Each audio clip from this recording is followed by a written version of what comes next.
Hey friends, I am sort of having a mixed bag of things show up today because I'm still kind of integrating what I shared yesterday on my post. And I mean, I'll be integrating it for some time, I believe. If you didn't see that post, it was a kind of reckoning with one of my kind of particular mental tendencies, and I would say one of my addictions, one of my ego's addictions, basically addicted to a feeling of being special, and defining that and how that has an effect / wreaks havoc with various aspects of my life. And I'm still kind of there. I'm still kind of like sitting with that because it's something that I've obviously noticed before. It's something that has also been pointed out, not so much to me, although occasionally to me, but also just as something that our culture has an issue with. People of my generation, the Millennial Generation, it's a thing. But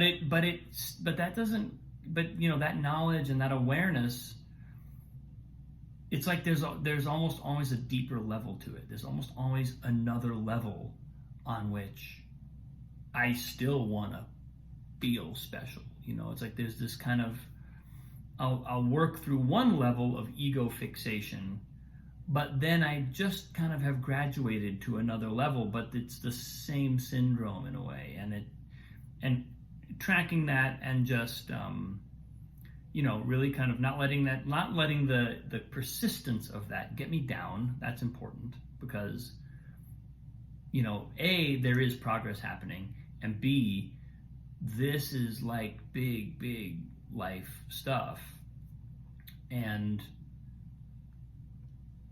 simply seeing it. It's the kind of thing where you can't be in a hurry. I was just on a lesson with Madeline a little while ago and had a beautiful lesson as always. A very kind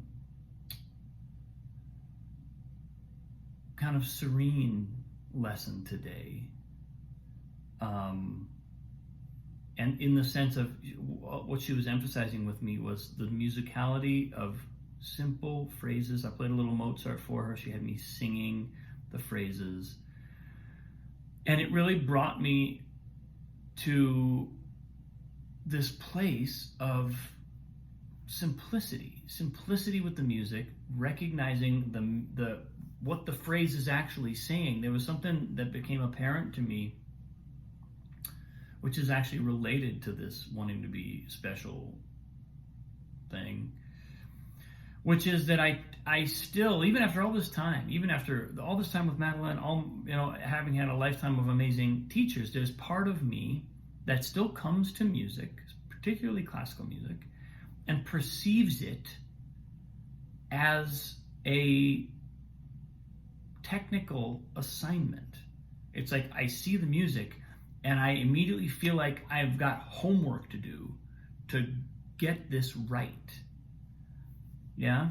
To to play it well, however that's defined. And again, this is just another thing to track, and it's connected to it's connected to the specialness thing, because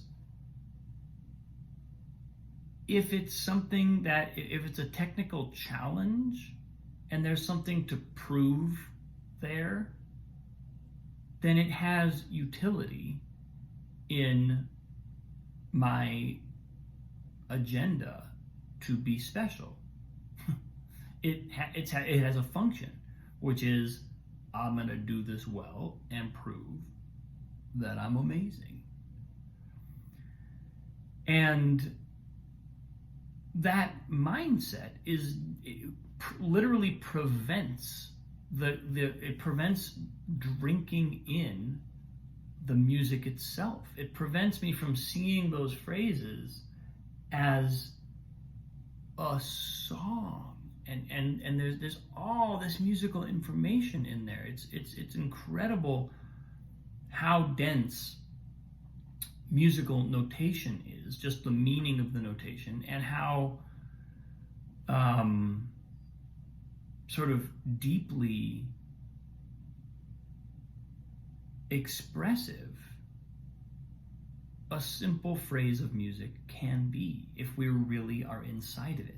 If I'm really hearing this Mozart little, like, oh, it goes up to the seventh and then it sits on the seventh for a second. And it's like these little moments in the music all of a sudden take on an enormous meaning. And I was thinking about this as I was working with Madeline today, because I've talked a lot about this. I've reflected a lot on this. And I have had this kind of penchant for perceiving music and for feeling as though music has meaning. It's not what we would call literal meaning in the linguistic sense, because we're not using words that have definitions and that we say, okay, when I say this is what it means. But the fact is, you look deeply enough into any language, into all language, and we realize that meaning, there's really kind of no such thing as literal meaning. There's only our coagulation of impressions and experiences of use with words. Now those can get pretty specific, and we all agree in order for a language to function, we kind of have to agree on what most of the words mean, because otherwise we're just lost. We can hum and haw about the fine nuances of particular words, but if we don't by and large agree that words mean what they mean, we're not going to be able to communicate. So that meaning becomes very specific, is my point. And in music, it's harder to define. But I've always felt inspired by the realization and the recognition that music has meaning.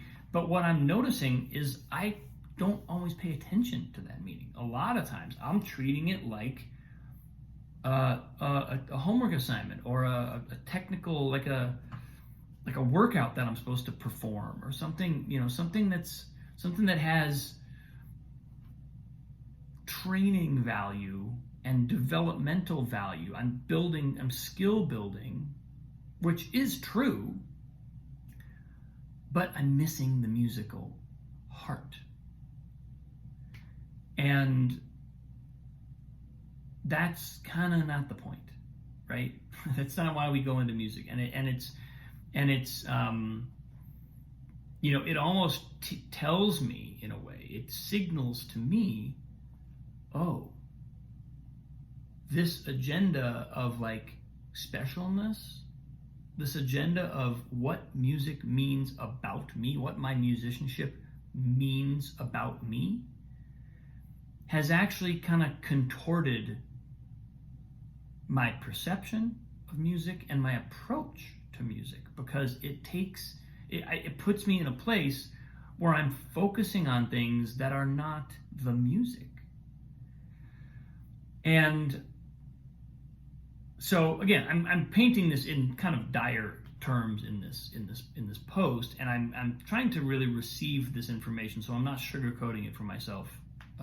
I think obviously I truly love music, and I have a sense of musicality, but I'm just noticing when Madeline gives me an instruction, and when I work with her on something as simple as just like the first 10, 12 bars of a Mozart sonata, it's like, oh, wow, look how much nuance, how much beauty, how much playfulness, how much meaning, romantic meaning,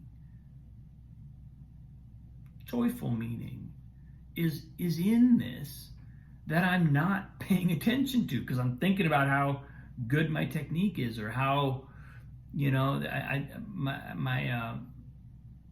my head just goes to that other place very quickly. And so it's something that I'm trying to diagnose it for myself, first of all.